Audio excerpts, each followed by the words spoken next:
O Lord God of hosts, who is mighty as you are, O Lord, with your faithfulness all around you. Sunday, 7th of September 2025. For a meditation this morning, I have chosen from Paul's letter to Colossians chapter 2 verse 6. Therefore, as you have received Christ Jesus the Lord, so walk in him. Good morning, friends. Receiving Christ and having encounter with Christ is just the beginning of our walk in the journey of faith. Let us meditate upon this verse. The theme for this morning's meditation is walk in him. Paul, while writing to the people, the Colossians, talks about Christ, the preeminence of Christ, talks about his ministry to the church, and talks about being alive in Christ.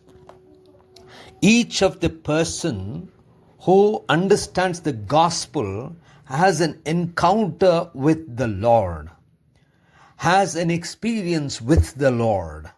And that is just the beginning of the journey that we have to walk through in our faith.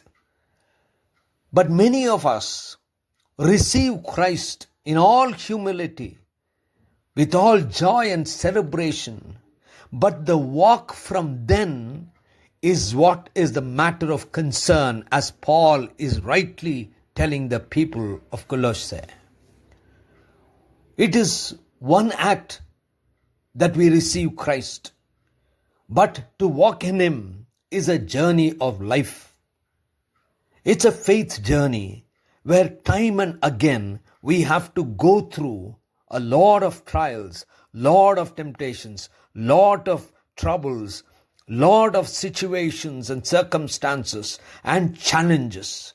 In the midst of all these things, we need to walk in him, which means to say, we need to glorify the Lord. We need to walk the way he wants us to walk. We need to touch the lives of people around. We need to lead people to the Lord. We need to glorify Lord in everything that we do and say.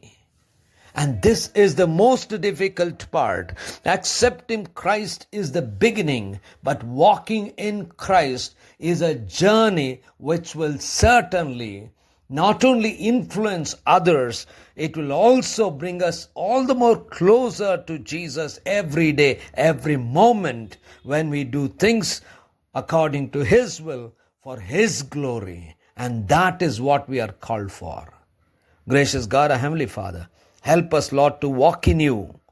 In Jesus' name we pray. Amen.